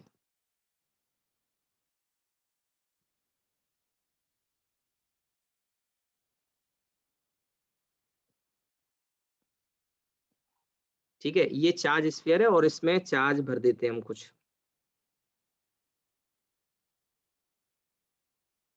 सिर्फ एक लाइन बताऊंगा, वो लाइन याद रखनी है, उसके अलावा कुछ नहीं। और उसी से और भी कई सारे क्वेश्चन हम कर पाएंगे। मेन है आइडिया आपको समझ में आना चाहिए क्या है। ये इसका सेंटर है और इसको मैं जो बताने जा रहा हूं आपको वो रो के टर्म्स में ही बताऊंगा, क्योंकि आसान रहेगा। मैंने इसीलिए वो फॉर्मूला रो वाला बताया है। आप चाहो तो क्यू के टर्म्स में बाद में लिख सकते हो, वो कैविटी का फिर साइज वगैरह देगा तब आपको निकालना पड़ेगा। ये इसका सेंटर है और इसकी जो रेडियस है वो आर है। रो इसकी डेंसिटी, यूनिफॉर्मली चार्ज का ही केस है, ध्यान रखना। नॉन यूनिफॉर्मली में हजारों नहीं लाखों केस बन सकते हैं, क्योंकि नॉन यूनिफॉर्मली में डिस्ट्रीब्यूट कैसे किया है वो डेंसिटी पे डिपेंड करेगा। अब क्वेश्चन जो पूछा जाता है वो ये पूछा जाता है, इस कैविटी, कैविटी समझते हो मतलब खाली जगह जिसको काट के निकाल दिया, ये कैविटी है, तो इस कैविटी में फील्ड कैसा होगा। तो ऑप्शन क्या क्या दिए थे सुन लो पहले, समझ लो, समझने की ही चीज है, अगली बार भी आएगा तो आप केवल पढ़ के कर लोगे, कोई कैलकुलेशन की जरूरत नहीं पड़ेगी। कैविटी के अंदर फील्ड पूछता है तो ऑप्शन जो दिए थे, मैंने कहा 3 बार आईआईटी में आया, मेडिकल का मुझे याद नहीं आया भी है कि नहीं, लेकिन आ सकता है। आईआईटी एडवांस की बात कर रहा हूँ। 3 बार आने का मतलब है, अब उसमें क्या पूछा गया, जैसे ऑप्शन दिए थे कैविटी के अंदर फील्ड 0 है, कैविटी के अंदर फील्ड नॉन जीरो है, कैविटी के अंदर फील्ड नॉन जीरो है और नॉन यूनिफॉर्म है, कैविटी के अंदर फील्ड नॉन जीरो है बट यूनिफॉर्म है, ऐसे करके कुछ ऑप्शंस दिए रहते हैं। ठीक है, तो सबसे पहले कैविटी के अंदर कभी भी फील्ड लिखना हो तो फील्ड ये होता है जो फॉर्मूला मैं आपको बता चुका हूँ, वही फॉर्मूला ऊपर वाला काम करता है। यहाँ मैं लिख रहा हूँ इलेक्ट्रिक फील्ड इनसाइड कैविटी। मैं क्वेश्चन नहीं बता रहा हूँ, मैं आपको एग्जांपल लिया है पर मैं आपको कॉन्सेप्ट बता रहा हूँ, तो मैं इसको सॉल्व नहीं कर रहा हूँ, मैं आपको बता रहा हूँ कि आंसर क्या होगा। इलेक्ट्रिक फील्ड इनसाइड कैविटी, तो फॉर्मूला कैविटी के अंदर भी फील्ड का यही होगा। अब आप सोच रहे होंगे कि सर ये तो उसके लिए भी था, उसके लिए भी है और इसके लिए भी है, बस इसमें एक चीज जो समझने की है वो है ये आर क्या होता है, क्योंकि रो मैंने आपको बताई दी 3 एप्सिलॉन नॉट, आप समझ ही रहे हो। और आर क्या है, तो आर आपको समझना है, आर होता है इस कैविटी के सेंटर और इस बड़े वाले स्फीयर के सेंटर के बीच का डिस्टेंस आर, ये डिस्टेंस आर होगा। अब एक और इसमें बढ़िया बात यह है कि डायरेक्शन, अब आप देखिए कि मुझे बताओ रो 0 है, आर 0, 3 एप्सिलॉन 0 है क्या, तो एक चीज तो पक्का है कि ये जो फील्ड है कैविटी में वो 0 है या नहीं है, आपके हिसाब से क्या लगता है आपको। मैंने ऑप्शन बोले थे ना, नहीं है, नहीं। क्योंकि न तो रो 0 है ना आर 0 है, न तो रो 0 है ना आर 0 है, न तो रो 0 है ना आर 0, और एप्सिलॉन नॉट तो कांस्टेंट है आपको पता है, तो फील्ड 0 नहीं है, पहली बात। दूसरी बात अब आती है कि मैंने जैसे ऑप्शन दिए थे तो ई 0 था एक ऑप्शन, एक में कहा था ई नॉन जीरो बट यूनिफॉर्म, एक नॉन जीरो और नॉन यूनिफॉर्म। आप बताओ अगर मैं कैविटी को यहाँ फिक्स कर दूं, ऐसे कैविटी को मैं फिक्स कर दूं, तो कैविटी का सेंटर और जो बड़े वाला स्फीयर का सेंटर, इसके बीच का जो डिस्टेंस आर है, क्या वो कांस्टेंट रहेगा या वेरी करेगा। कांस्टेंट रहेगा। कांस्टेंट रहेगा। और अगर कांस्टेंट रहेगा तो आर की वैल्यू कांस्टेंट है तो ई की वैल्यू कांस्टेंट है। ध्यान रहे ई की वैल्यू कांस्टेंट है, अभी डायरेक्शन का पता नहीं मुझे, यस सर। Yes sir. यानी कि फील्ड की वैल्यू तो कांस्टेंट हो गई, क्योंकि कैविटी अपनी जगह अगर फिक्स है, अगर कैविटी को मैं शिफ्ट करूंगा तो आर बदल जाएगा, आर बदल जाएगा। ठीक है, अब आती है बात डायरेक्शन की, तो डायरेक्शन देने के लिए जो मैं बात बताने जा रहा हूँ उस पर गौर करना। डायरेक्शन के लिए यहाँ पर आर वेक्टर का डायरेक्शन लिया जाता है इस तरह से, आपको डेरिवेशन नहीं करके दिखा रहा हूँ, डेरिवेशन से ये चीज प्रूव भी हो जाती है, प्रूव भी हो जाती है, बट आपको उतने डिटेल में जाने की जरूरत मुझे नहीं लगता है। ये आर वेक्टर है और जैसे ही मैंने आर वेक्टर बनाया आपको ई वेक्टर की डायरेक्शन पता लग गई, यानी ई वेक्टर ये है, आर वेक्टर ये है। तो यहां से आपको दो बातें पता लगी, एक तो इलेक्ट्रिक फील्ड यूनिफॉर्म है क्योंकि आर की वैल्यू फिक्स है गिवन कैविटी के लिए। अच्छा एक चीज और समझने की है, इस कैविटी को मैं छोटा बड़ा कर दूं, ध्यान दिए ना, इस कैविटी को मैं छोटा या बड़ा कर दूं लेकिन सेंटर अपनी जगह पे ही रहे, तो क्या हमारा आंसर बदलने वाला है। No sir. नहीं क्योंकि सर। आर वेक्टर बदलने वाला नहीं है, ध्यान रखना। हाँ, अगर इस पॉइंट का नाम मान लो ओ है, इस पॉइंट का नाम मान लो पी है, तो पी पॉइंट को ही मैंने खिसका दिया, यानी सेंटर कैविटी का ही मैंने शिफ्ट कर दिया किसी दूसरी लोकेशन पर, तो आप देखोगे कि आर वेक्टर की डायरेक्शन तो कंफर्म बदल जाएगी, और हो सकता है कि आर वेक्टर का मैग्नीट्यूड भी बदल जाए। मेरी बात समझ में आ रही है कुछ? Yes sir. तो यहां से आपको ये बात समझनी है कि कैविटी का सेंटर और जो बड़े वाले स्फीयर का सेंटर है उसके बीच का डिस्टेंस आर अगर कांस्टेंट है तो फील्ड कांस्टेंट आएगा, और डायरेक्शन आर वेक्टर के अलोंग होता है, and r vector is always drawn from centre of the bigger sphere to the centre of the cavity. बात आई कुछ समझ में? तो ये जो वैल्यू आएगी दैट्स ए कांस्टेंट, ठीक है, electric field non zero and constant, या नॉन जीरो एंड यूनिफॉर्म। और भी अभी मैं इसको क्लियर करता हूँ, कुछ बच्चों के मन में अभी कुछ सवाल चल रहे होंगे, वो सारे क्वेश्चन के आंसर आपको मैं दूंगा। अब जो कैविटी है, इस कैविटी का जो सेंटर है पी पॉइंट, आपके मन में आ रहा होगा क्या कभी कैविटी के अंदर फील्ड जीरो हो सकता है? तो आप सोच के बताओ, क्या कोई ऐसी पॉसिबिलिटी बन सकती है कि कैविटी के अंदर फील्ड जीरो हो जाए? Yes sir.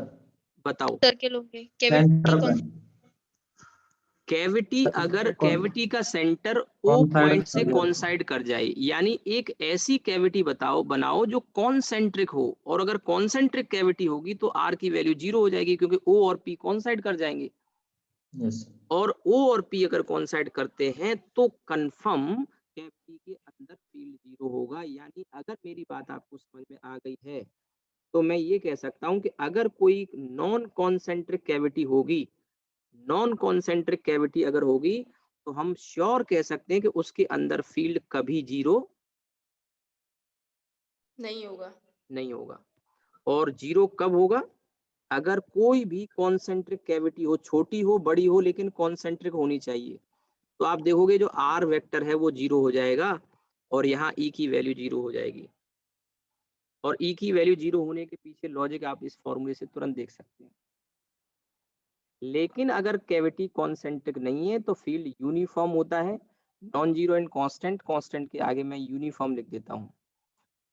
और आपको फील्ड लाइंस का अगर आइडिया है, फील्ड लाइंस का आइडिया तो मेरे ख्याल से सबको होगा, तो अगर मैं यहाँ कैविटी के अंदर फील्ड लाइंस को शो करूं तो आपको फील्ड का एग्जैक्ट पैटर्न पता लग जाएगा। इलेक्ट्रिक फील्ड को मैं यहाँ ग्रीन लाइन से शो कर रहा हूँ, ये इलेक्ट्रिक फील्ड लाइंस को मैं ग्रीन लाइन से शो कर रहा हूँ, ये इलेक्ट्रिक फील्ड लाइंस हैं, ये इलेक्ट्रिक फील्ड लाइंस पैरेलल दिखा रहा हूँ। तो आपको समझ में आ रहा है पैरेलल का मतलब क्या होता है? अभी पढ़ाया नहीं, पर इतना आता होगा आपको। Uniform electric field. Uniform electric field yes, uniform electric field. और यूनिफॉर्म इलेक्ट्रिक फील्ड को शो करने के लिए हम पैरेलल लाइंस शो करते हैं, यूनिफॉर्म इलेक्ट्रिक फील्ड। और एक चीज आप देख सकते हैं, जो ग्रीन वाले एरो मैंने खींचे हैं ये ब्लैक वाले एरो के पैरेलल हैं। ब्लैक वाला एरो दिख रहा होगा, ये ब्लैक वाला एरो आर वेक्टर की डायरेक्शन शो कर रहा है, और ब्लैक वाला एरो और ग्रीन वाले एरो पैरेलल है, यानी फील्ड की डायरेक्शन भी कैविटी के अंदर हम बता सकते हैं। एक चेंज इसमें आ सकता है, अभी अभी फिलहाल इस पिक्चर में रो पॉजिटिव है हमारा, अगर रो नेगेटिव हो जाता तो,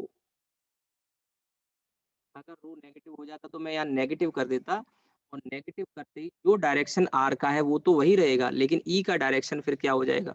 अपोजिट। अपोजिट हो जाएगा। बात आ गई समझ में? बस इतना सा चेंज करना पड़ेगा। क्लियर हुआ कुछ? ये बात समझ में आई? यही सवाल 3 बार अलग अलग तरीके से पूछा जा चुका है। कैविटी के अंदर फील्ड यूनिफॉर्म होता है, आर वेक्टर के अलोंग होता है। मैंने एक बात और बता दी, अगर कैविटी कॉन्सेंट्रिक है, concentric cavity, electric field inside zero. Concentric cavity, थोड़ा फास्ट लिख रहा हूँ, राइटिंग ऐसी आ रही है, electric field inside concentric cavity is zero. और लॉजिक आप समझ सकते हैं कि जो आर है वो आर जीरो हो जाएगा। एक बात और है इसमें, कैविटी को छोटा बड़ा करने से फर्क नहीं पड़ेगा अगर सेंटर ओपी यानी ओपी डिस्टेंस अगर वेरी नहीं कर रहा है और फील्ड यूनिफॉर्म है, ठीक है, फील्ड यूनिफॉर्म है, कैविटी छोटी बड़ी हो जाए, हाँ कैविटी की लोकेशन ही बदल दे हम, तो फिर वैल्यू बदल जाएगी। कैविटी की लोकेशन बदल देंगे तो वैल्यू बदल जाएगी, क्योंकि आर वेक्टर बदल जाएगा, मैग्नीट्यूड भी बदल सकता है और डायरेक्शन भी बदल सकता है। कहने का मेरा मतलब है कि अगर मान लो कैविटी यहाँ बना दी जाती तो फिर हमारा आर वेक्टर फिर ये होता। और ध्यान रखना, आर वेक्टर हमेशा दोनों के सेंटर को कनेक्ट करेगा, बड़े वाले स्फीयर के सेंटर को और कैविटी के सेंटर को। अब जैसे आपको कंफ्यूज करने के लिए क्वेश्चन पूछ लेगा कि यहाँ पे फील्ड क्या होगा, इस पॉइंट पे क्या होगा, तो यहाँ पे भी वही फील्ड होगा, क्योंकि इस कैविटी के अंदर जो फील्ड लाइंस आएंगी वो ऐसे ही तो आएंगी, हर जगह फील्ड क्या होगा, सेम होगा, क्योंकि हमारा आर वेक्टर जो आने वाला है वो ऐसे आने वाला है। यूनिफॉर्म का मतलब है कि सेंटर पे नहीं, हर जगह कैविटी के अंदर फील्ड कैसा होगा, बोलो। यूनिफॉर्म। सेम कैविटी के अंदर भी ये जो मैंने बताया ये सेंटर पे नहीं बताया, ध्यान रखना, कैविटी के सेंटर पे नहीं फील्ड, हर जगह यूनिफॉर्म लिखा हुआ है, ये लिख दिया मैंने, यूनिफॉर्म फील्ड है हर जगह।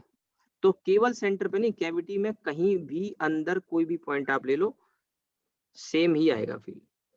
ये बात आगे समझ में? Yes sir. अब इसमें कुछ क्वेश्चन आप चाहो तो बनाए जा सकते हैं और थोड़ा टफ वाले, जैसे कि मान लो ग्रेविटी तो हमने इग्नोर कर दी, ग्रेविटी हमने इग्नोर कर दी और क्वेश्चन दे देगा कैविटी की कुछ रेडियस वगैरह आपको दे देगा और कहेगा कैविटी के सेंटर पे एक इलेक्ट्रॉन हमने रिलीज कर दिया, इलेक्ट्रॉन रिलीज कर दिया। अब आप देखिए इलेक्ट्रॉन अगर आप रिलीज कर दोगे तो इलेक्ट्रॉन पे फोर्स लगेगा कि नहीं लगेगा फील्ड की वजह से। अब क्वेश्चन ऐसे आ जाएगा, एक फिगर ऊपर वाला जो फिगर है ना, ये वाला फिगर बना हुआ आ गया और इसमें कहेगा कि हमने कैविटी के सेंटर पी पे एक इलेक्ट्रॉन रख दिया और नीचे फिर ऑप्शन दे देगा electron will not experience any force, पहला ऑप्शन। दूसरा, electron will experience electric force, sorry, electron will experience variable force. एक आएगा option electron will experience constant force, और ऐसे करके ऑप्शन बना देगा। अब बच्चा के दिमाग में एक थॉट आता है कि कैविटी है तो कैविटी में तो फील्ड जीरो होगा, तो सबसे पहले तो ये देखो कि कैविटी के अंदर फील्ड जीरो नहीं है, ऊपर वाले फिगर की बात कर रहा हूँ। हाँ, नीचे वाला फिगर होता तो नीचे वाले फिगर में कैविटी के अंदर कहीं भी रख देते नीचे वाले फिगर में, तो इलेक्ट्रॉन पे फोर्स क्या आएगा, जीरो आएगा। और ऊपर वाले केस में इलेक्ट्रॉन को कहीं भी सेंटर पे नहीं कहीं भी रख दो, हर जगह फोर्स कैसा आएगा, सेम आएगा, कांस्टेंट आएगा। तो एक थ्योरेटिकल टाइप का क्वेश्चन हो सकता था, ये बन जाएगा, लेकिन कर तभी पाओगे जब आपको आइडिया हो, कॉन्सेप्ट पता हो कैविटी के अंदर फील्ड का, यूनिफॉर्म होता है तो कांस्टेंट फोर्स आएगा। दूसरा, फिर इसमें एक स्टेप और अगर हम आगे चले जाएं तो पूछ सकता है कि इलेक्ट्रॉन कैविटी के सरफेस पे टकराएगा तो कितनी देर बाद टकराएगा, यानी time after which the electron will strike the surface of the cavity. अब जरा सोचो मैं क्या कह रहा हूँ, क्वेश्चन में क्वेश्चन निकल आएंगे, लेकिन आपको आइडिया अगर है तो आप कर लेंगे। जैसे मैंने कहा कि एक इलेक्ट्रॉन को मैंने यहाँ पॉइंट पी पे रख दिया, पॉइंट पी पे एक इलेक्ट्रॉन को रख दिया, तो सबसे पहले मुझे तुम बताओ इलेक्ट्रॉन पे फोर्स अगर लगेगा तो किधर लगेगा, ओ की तरफ। अपोजिट लगेगा। अपोजिट लगेगा। और ऊपर अगर हम पी पे जब छोड़ेंगे तो इलेक्ट्रॉन इधर चल के यहाँ आके टकराएगा कि नहीं टकराएगा सरफेस पे, पक्का बता सकते हैं कहाँ टकराएगा? Yes sir. ग्रेविटी वगैरह नहीं है, ग्रेविटी नहीं है, सीधे चलाएगा और उसमें आपसे पूछ लेगा कि इलेक्ट्रॉन कितनी देर बाद टक्कर करेगा इससे। तो आपको अगर कैविटी की रेडियस पता हो तो क्या मैं सीधे सीधे formula S equals to UT plus half AT square लगा सकता हूँ क्या इसमें? Yes sir. यस U की वैल्यू मैं 0 रख दूंगा और मैं हाफ AT स्क्वायर ये वाला फॉर्मूला क्यों यूज कर रहा हूँ, लॉजिक समझ में आ रहा है? क्योंकि फोर्स और एक्सेलरेशन कांस्टेंट है, इसलिए मैं ये वाला फॉर्मूला लगा सकता हूँ। तो कितनी देर के बाद इसके सरफेस से टकराएगा, कहाँ टकराएगा, ये भी बता सकते हैं। Yes sir. इसके अलावा ये थोड़ा डिस्टरबेंस आ रहा है, अपना माइक म्यूट करो। और दूसरा सवाल ये भी पूछा जा सकता था, माइक म्यूट कर लो अपना। दूसरा सवाल ये भी पूछा जा सकता था कि इलेक्ट्रॉन किस स्पीड से टकराएगा, तो किस स्पीड के लिए आप ये वाला फॉर्मूला लगा लो, v square equals to u square plus 2s, initial velocity 0, distance हम रेडियस के बराबर ले लेंगे, डिस्टेंस s। बोलो। Yes sir. तो ऐसे क्वेश्चन से क्वेश्चन बनते चले जाएंगे और आपको अगर कॉन्सेप्ट आता है तो अब आपको ये कोई टफ नहीं लग रहा होगा। और अगर पहले से कुछ चीजें पता ही ना हो तो आइडिया ही नहीं समझ में आएगा कि एक्चुअल में हो क्या रहा है, कैविटी में फील्ड होगा कि नहीं होगा और कैसा होगा। ठीक है, तो ये केस भी आपको ध्यान रखना है। इसमें मैं कुछ और एक दो एग्जांपल और आपको करा देता हूं। यहां तक क्लियर हुआ? Yes sir. किसी भी बच्चे को कोई डाउट हो? तो चलिए मैं और इसमें एक दो क्वेश्चन और आपको कराता हूं इसी में कैविटी से रिलेटेड। नोट कर लिया?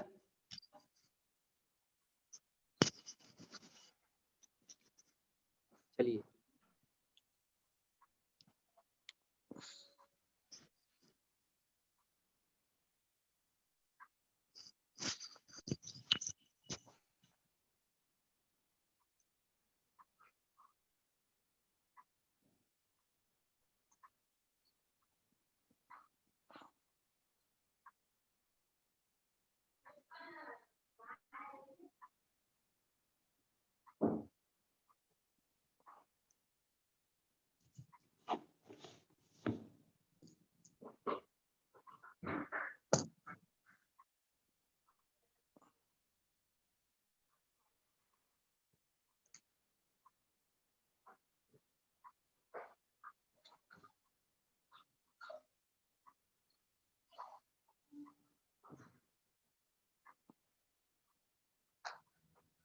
देखिए, ये जो बाहर वाला है ये तो शेल है। शेल का मतलब हॉलो स्फीयर, बाहर वाला। इसको चार्ज मैंने क्यू दिया है, इसकी रेडियस 2r है, आप फिगर में देख सकते हैं। और जो अंदर मैंने ये जो शेड किया है ये एक सॉलिड स्फीयर है, इसमें भी चार्ज क्यू भरा हुआ है पूरे में, और ये सॉलिड है, यहाँ अंदर ऐसे रखा हुआ है। और इस सॉलिड स्फीयर का डायमीटर r है, ध्यान रहे डायमीटर r है। आपको जो बताना है 2 पॉइंट है,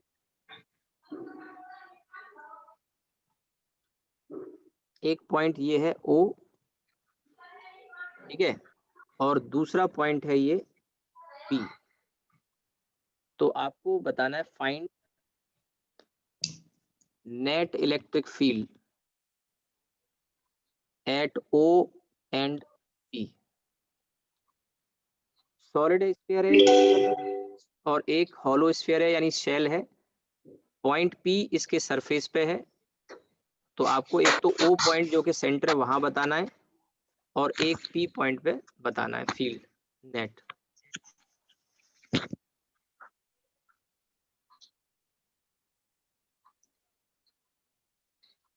ज्यादा टाइम नहीं लगेगा, बहुत आसान क्वेश्चन है। सुपरपोजिशन प्रिंसिपल लगा सकते हैं। सुपरपोजिशन में मैंने पीछे बताया होगा शायद आपको कि आप एट ए टाइम एक चार्ज की वजह से फील्ड या फोर्स निकालेंगे, फिर दूसरे की वजह से निकालेंगे, तीसरे की वजह से निकालेंगे, और अगर वेक्टर क्वांटिटी होती है जैसे फील्ड या फोर्स है तो वेक्टर सम करते हैं, और अगर स्केलर होती है तो स्केलर सम करते हैं। जैसे पोटेंशियल का केस आएगा आगे तो वहां स्केलर सम कर लेते हैं। सुपरपोजिशन प्रिंसिपल तो आपने कई बार पढ़ा भी होगा।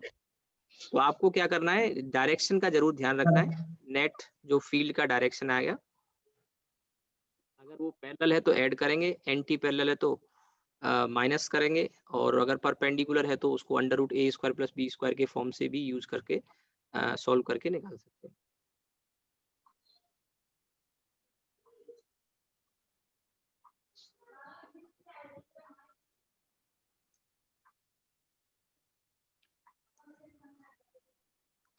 सर O पॉइंट पे तो KQ/4R² और P पॉइंट पे 5KQ/16R²।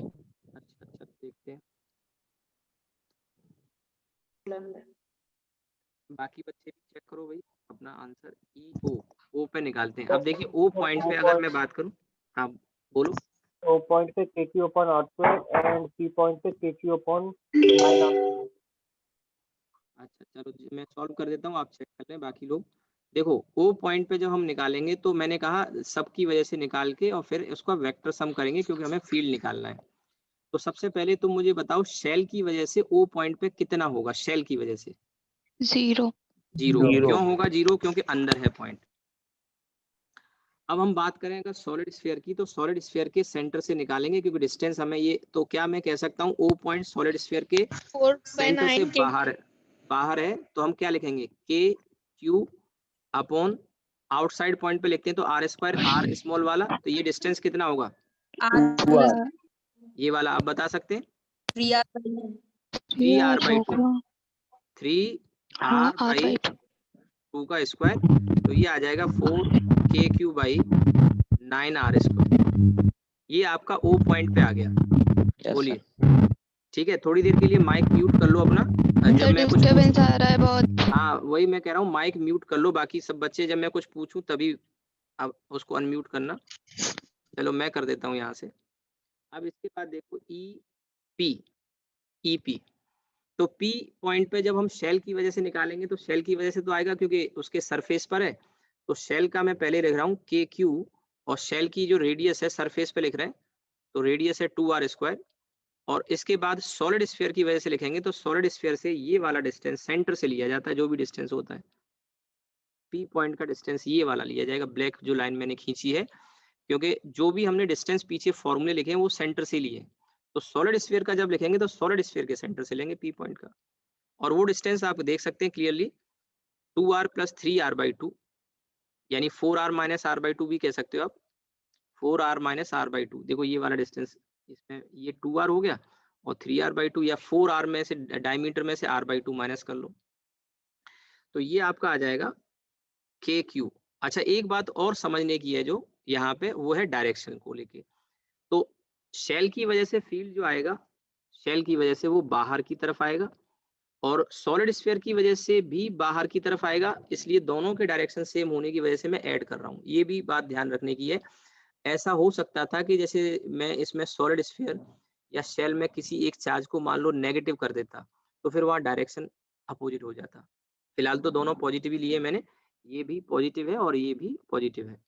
तो अब KQ/ ये वाला जो डिस्टेंस आपका आएगा, शेल सॉलिड स्फीयर की वजह से लिख रहा हूँ, तो ये वैल्यू जो डिस्टेंस है आपका 87r/2 आ जाएगा। ठीक है, 7r/2 और इसका होल स्क्वायर। आगे आप सॉल्व कर लोगे इसको, आपका आंसर आ जाएगा, सिंपल है। ठीक है, अब इलेक्ट्रिक फील्ड से रिलेटेड एक और केस बचता है जिसके फॉर्मूले मुझे आपको बताने हैं, वो है sheet of charge. Sheet of charge का केस और बताना है, उस पर भी क्वेश्चन आए हैं, तो फॉर्मूला पढ़ा जरूर होगा। वो केस भी मैं आपको बता देता हूँ।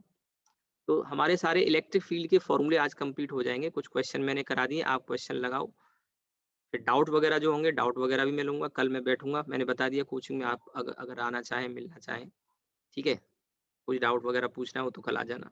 कोई 12 से 2:30 मैंने टाइम बता दिया आपको, 12 से 2:30 फिर मैं टाइम बढ़ा दूंगा। ऑफलाइन क्लास भी शुरू करेंगे जल्दी।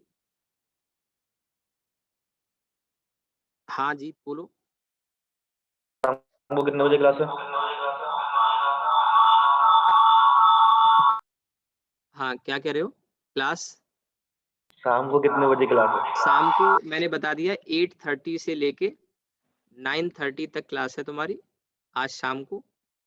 ठीक है, 8:30 से 9:30 क्लास रहेगी, और NLM जो चल रहा था वहीं से हम कंटिन्यू करेंगे। Okay Sunday sir. का आपका जो टेस्ट है, तो वो टेस्ट में मैंने बता दिया है। अभी NLM में मैंने क्या करा दिया था आपको? सर फ्री बॉडी डायग्राम और वो 1-2 पुली के क्वेश्चन भी करा दिए थे सर। अच्छा ठीक है, तो वहीं से हम आगे कंटिन्यू करेंगे। ठीक है, और इस वीक में हम आराम से इसको फ्रिक्शन तक का कवर कर लेंगे। जो टेस्ट मैंने आपको बता दिया, टेस्ट का सिलेबस शेयर कर दिया था मैंने, मैं भी भूल गया, तो बच्चे से आपको मैंने भेज दिया है। सेमी कंडक्टर का भी मैंने लिख दिया है, उसमें जो पहले का है वो नहीं आएगा, उसके आगे का आएगा। तो अब आगे इसे सॉल्व कर लेंगे। चलिए एक केस और इसमें जो रह जाता है फील्ड का फॉर्मूला। सारे हमने फील्ड के फॉर्मूले वगैरह जितने भी पॉसिबल चार्ज सिस्टम हो सकते थे, जैसे वायर हो गया, रिंग हो गया, रिंग का कोई पार्ट है, आर्क है, वो हो गया, सॉलिड हॉलो स्फीयर के केस आ गए। अब इसमें बचता है शीट ऑफ चार्ज। तो दो केस बनते हैं शीट ऑफ चार्ज में, एक कंडक्टिंग का और एक नॉन कंडक्टिंग का। कंडक्टिंग और नॉन कंडक्टिंग में बच्चे को एक कंफ्यूजन रहता है, मैं आपको जैसे बता रहा हूँ वैसे आप ध्यान रखोगे तो कोई दिक्कत नहीं। तो ये देखिए, electric field due to charged sheet.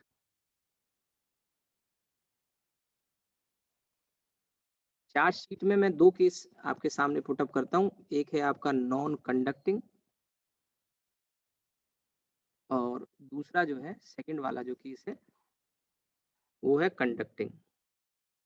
अब नॉन कंडक्टिंग और कंडक्टिंग में बस अंतर ये है कि जो नॉन कंडक्टिंग शीट होती है उसमें अगर कहे ना तो हम एक ही सरफेस पर चार्ज मान के चलेंगे।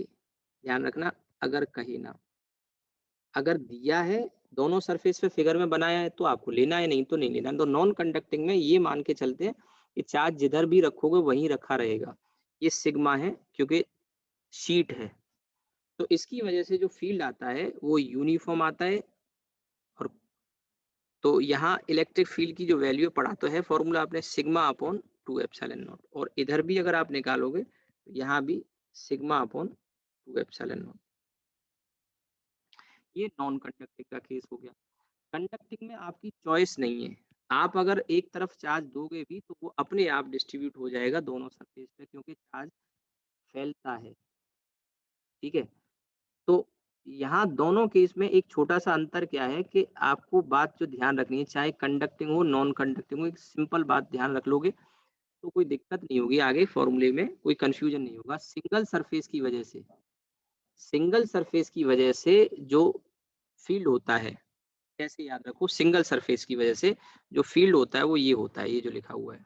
अगर यही बात कंडक्टिंग में अगर आप लगा लोगे, कंडक्टिंग में आपने जब चार्ज दिया तो चार्ज दोनों सरफेस पे डिस्ट्रीब्यूट हो गया, तो अब एक सरफेस की वजह से यहाँ फील्ड आया सिग्मा अपॉन 2 एप्सिलॉन नॉट, जो पीछे मैंने बताया, और दूसरे सरफेस की वजह से भी इतना ही आएगा सिग्मा अपॉन 2 एप्सिलॉन नॉट।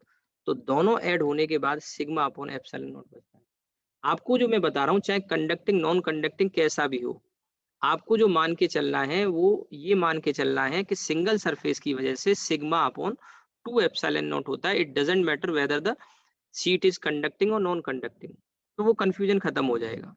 ऐसा ही फील्ड फिर इधर आ जाएगा, यहाँ भी आ जाएगा इस पॉइंट पे, वही सिग्मा अपॉन 2 एप्सिलॉन नॉट और sigma upon 2 epsilon not add होके सिग्मा अपॉन एप्सिलॉन नॉट। अब कई बार क्या होता है, क्वेश्चन आया, जैसे आईआईटी में ये क्वेश्चन आया था, मैं अभी कराऊंगा आपको, तो उस क्वेश्चन में कहीं लिखा ही नहीं था कि शीट कैसी है, कंडक्टिंग है नॉन कंडक्टिंग है। तो बाय डिफॉल्ट अगर कभी ऐसा हो जाए तो मैं जो कह रहा हूँ मेरी बात माननी है आपको, कि नॉन कंडक्टिंग लेके ही क्वेश्चन को सॉल्व करना है। क्या लेके सॉल्व करना है? Non conducting. और दूसरी बात, फिर नॉन कंडक्टिंग में आपके मन में एक थॉट आ रहा होगा कि सर उसमें फिर सिंगल सरफेस पे माने चार्ज या डबल पे माने। सिंगल पे मान के सॉल्व करना, आपका आंसर सही आएगा और वही टिक करके आना है। जैसे मैंने पहले भी एक दो बार शायद कभी क्लास में बताया हो कि कई बार स्फीयर लिखा आ जाता है वर्ड क्वेश्चन में, रोटेशन वगैरह का क्वेश्चन आ जाता है और वहाँ बच्चा कंफ्यूज होता है कि सर मोमेंट ऑफ इनर्शिया होलो का लें कि सॉलिड का लें। तो जब वहाँ स्फीयर लिखा हो और ये न पता लगे वहाँ पे सॉलिड होलो ना दिया हो, तो सॉलिड मान के ही सॉल्व करना है, आपका आंसर वही सही होगा। ऐसे ही कभी भी कंडक्टिंग नॉन कंडक्टिंग न लिखा हो, केवल चार्ज शीट लिखा हो, तो नॉन कंडक्टिंग का फॉर्मूला ही अप्लाई करना है आपको। यानी कौन सा वाला फॉर्मूला अप्लाई करना है? सिग्मा अपॉन 2 एप्सिलॉन नॉट वाला फॉर्मूला अप्लाई करना है, ध्यान रखना। हाँ, ये है कंडक्टिंग अगर लिखा है तो ये जो सिग्मा अपॉन एप्सिलॉन नॉट है। और एक बात और जो समझने की है वो ये है कि ये जो वैल्यू है ये कांस्टेंट है, यानी फील्ड जो होगा इस कंडक्टिंग और नॉन कंडक्टिंग दोनों के केस में फील्ड जो आएगा वो यूनिफॉर्म आएगा और डिस्टेंस पे डिपेंड नहीं कर रहा है। यानी इस शीट से कितना भी दूर चले जाए, पास आ जाए, फील्ड की value sigma upon 2 epsilon not है। यानी आप ये कह सकते हैं इंडिपेंडेंट ऑफ डिस्टेंस, यानी यूनिफॉर्म फील्ड अगर आपको जनरेट करना हो, हालांकि ये हाइपोथेटिकल सिचुएशन है क्योंकि जो शीट यहाँ पे होती है इन शीट का साइज इनफाइनाइट होता है, ध्यान रखना। ये यानी कि इनकी जो डायमेंशन है, ये वायर नहीं है, ध्यान रखना, आपको वायर जैसा दिख रहा है बट एक्चुअली शीट है ये। ठीक है, सिग्मा लिखा है मैंने, वो सिग्मा को देख के आपको पता लग जाएगा, अगर वायर होता तो लैम्डा लिखता मैं। शीट की डायमेंशन यानी लेंथ ब्रेड्थ जो है वो इनफाइनाइट है। तो ये हाइपोथेटिकल सिचुएशन है, प्रैक्टिकल सिचुएशन नहीं है, लेकिन इस हाइपोथेटिकल सिचुएशन में हम ये कह सकते हैं कि जो फील्ड होता है वो कांस्टेंट होता है और इंडिपेंडेंट ऑफ डिस्टेंस। यानी शीट के कितने भी पास हो या दूर हो, फील्ड यूनिफॉर्म होता है, कांस्टेंट कह लो या यूनिफॉर्म कह लो। अब इस पे मैं आपको फटाफट से 2 क्वेश्चन कराता हूँ, आज की क्लास को फिर हम एंड करेंगे, थोड़ा टाइम ज्यादा हो गया, कोई बात नहीं। छोटे छोटे 2 सवाल हैं, एक जेई मेन का और एक आईआईटी का। पहले जेई मेन वाला क्वेश्चन मैं कराता हूँ आपको। ये आ चुका है प्रीवियस ईयर में, ये एक शीट है और शीट पे कुछ चार्ज वगैरह दिया है और क्या किया है, इसके साथ में एक धागा हमने लिया नॉन कंडक्टिंग टाइप का। अगर आप नोट नहीं कर पाए मैं बाद में दिखा दूंगा। और इस धागे से एक बॉल बंधी हुई है, बॉल पर कुछ चार्ज है Q। रिपल्शन की वजह से बॉल इससे दूर चली गई आप समझ गए होंगे, क्यों शीट का फील्ड होगा तो दूर चली जाएगी। ये एंगल इधर, ये वाला एंगल दिया है थीटा, ठीक है। ये शीट है, ध्यान रखें, चार्ज शीट है, और सिग्मा दिया है चार्ज शीट। ये धागा नॉन कंडक्टिंग है। नॉन कंडक्टिंग इसलिए कहा है क्योंकि जो शीट पे चार्ज है वो फ्लो होके बॉल पे ना जाए, और बॉल का चार्ज शीट पे ना जाए। जेई मेन का क्वेश्चन है, काफी पहले आ चुका है। तो इसमें पूछा था sigma is proportional to, sigma is proportional to, और ऑप्शन जो दिए थे वो थे cos theta, tan theta, sin theta और cot थीटा, ऐसे करके ऑप्शन दिए थे।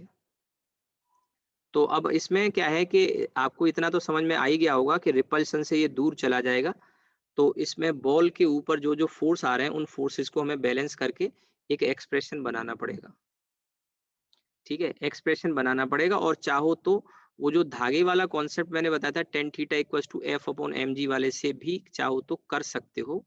बस यहाँ एफ का फॉर्मूला वो कूलम्स लॉ वाला नहीं चलेगा, क्योंकि यहाँ कूलम्स लॉ पॉइंट चार्ज के लिए होता है। तो डायरेक्ट वहां से चाहो तो कर सकते हो, और नहीं तो दो फॉर्मूले बनाने पड़ेंगे टेंशन के कंपोनेंट लेके, और वहां से फिर आप एक्सप्रेशन बना सकते हैं। जैसे टेंशन टी हो गया, तो टेंशन टी, ये एंगल थीटा, तो ये टी कॉस थीटा, और ये इधर आपका टी साइन थीटा, और नीचे mg आ जाएगा, और इधर ये रिपल्सन आ जाएगा चार्ज की वजह से। और f की वैल्यू को हम जब लिखेंगे तो क्यू ई लिखेंगे, यहाँ पे कूलम्स लॉ नहीं लगा सकते, पॉइंट चार्ज के लिए होता है। f equal to q E हमेशा वैलिड होता है।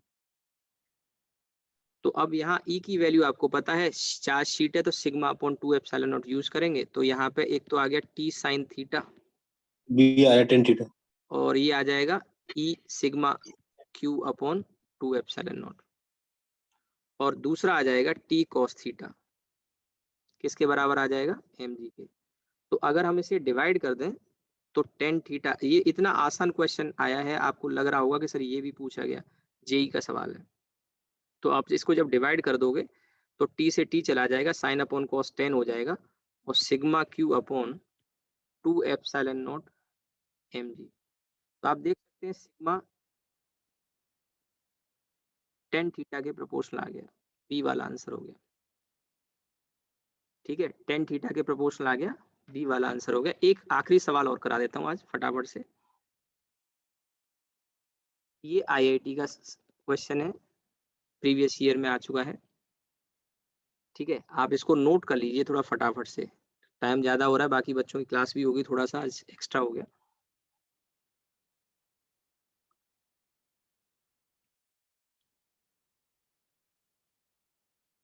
तो देखिए क्वेश्चन क्या था, ये ऐसे 3 शीट बना रखी थी, क्वेश्चन जो IIT का आया था। थोड़ा बहुत हो सकता है वैल्यू में चेंज हो जाए मुझसे, और डेंसिटी दे रखी थी सिग्मा माइनस सिग्मा और 2 सिग्मा, इस टाइप की कुछ वैल्यू दे रखी थी। और यहाँ एक पॉइंट है, मान लो कोई P, तो P पॉइंट पे ये ध्यान रखना चार्ज शीट है, 3 पैरेलल चार्ज शीट। अब क्वेश्चन ये ऐसे ही आया था, और चार्ज शीट में सिग्मा की वैल्यू थोड़ा मुझे ध्यान नहीं क्या एग्जैक्ट दे रखी थी, लेकिन मैं जो बताना चाह रहा हूँ, क्वेश्चन जब आया था तो चार्ज शीट में आपको नॉन कंडक्टिंग लेके सॉल्व करना था, और आंसर भी नॉन कंडक्टिंग लेके ही आएगा। तो जब न दिया हो तो नॉन कंडक्टिंग मान के ही सॉल्व करना है। और ये सिग्मा को देख के आप बता सकते हैं, क्योंकि दिखने में ये वायर जैसे लग रहे हैं, लेकिन वायर नहीं है, ये हॉरिजॉन्टल प्लेन में शीट रखी हुई है, डेंसिटी से पता लग रहा है।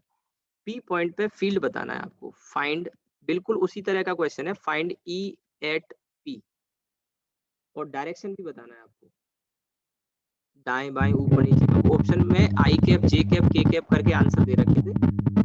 3 पैरेलल चार्ज शीट है, फील्ड बताना है पी पॉइंट पे क्या होगा।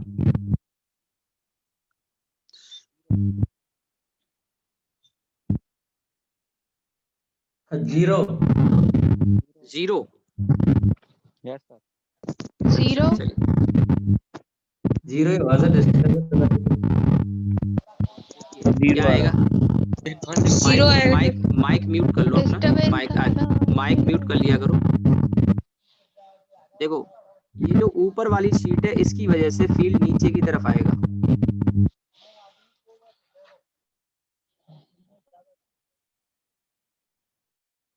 नीचे ऊपर वाली जो चार्ज मैंने दिए हैं वहाँ आईआईटी क्वेश्चन में 0 आंसर नहीं था। एक्चुअली चार्ज का थोड़ा सा डेंसिटी का चेंज हुआ है कुछ, कोई बात नहीं, लेकिन मेन आइडिया आप समझो क्वेश्चन का क्या था। जैसे ऊपर वाली शीट की वजह से फील्ड नीचे आएगा और वैल्यू आएगी sigma upon 2 epsilon not away from the, क्योंकि पॉजिटिव चार्ज है, ये पॉजिटिव डेंसिटी है तो फील्ड अवे आएगा और नेगेटिव में टुवार्ड्स आएगा। ये जो दूसरे नंबर की, एक नंबर की ये है, दूसरे नंबर की ये है, तीसरे नंबर की ये, 2 नंबर पे नेगेटिव है तो नेगेटिव की वजह से टुवार्ड्स आएगा तो वो भी किधर आ जाएगा? नीचे ही आ जाएगा और इसमें सिग्मा अपॉन 2 एप्सिलॉन नॉट हो जाएगा। और जो तीसरे नंबर की है उसकी वजह से, क्योंकि पॉजिटिव चार्ज है तो अवे होगा और अवे का मतलब इधर आएगा, और चार्ज क्योंकि डेंसिटी डबल है तो ये आ जाएगा 2 सिग्मा अपॉन 2 एप्सिलॉन नॉट। और अगर ध्यान से देखें तो ये तीनों मिलके कैंसिल आउट हो रहे हैं कि नहीं हो रहे हैं? तो ई नेट जो आ जाएगा वो आपका 0 आ जाएगा। उसमें हमने वैल्यू को थोड़ा ऊपर नीचे कर दिया। आईआईटी क्वेश्चन में ये जो डेंसिटी थी वो थोड़ा चेंज थी तो वहाँ वैल्यू डिफरेंट आ रही थी। एनीवे इसमें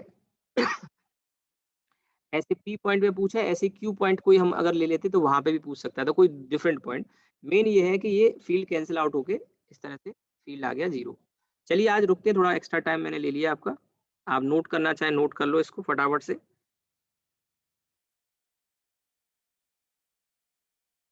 और रुकते हैं आज। शाम को क्लास का टाइम वही 8:30 से 9:30 है, एनएलएम में पढ़ाऊंगा उसमें। ठीक है चलिए रुकते हैं।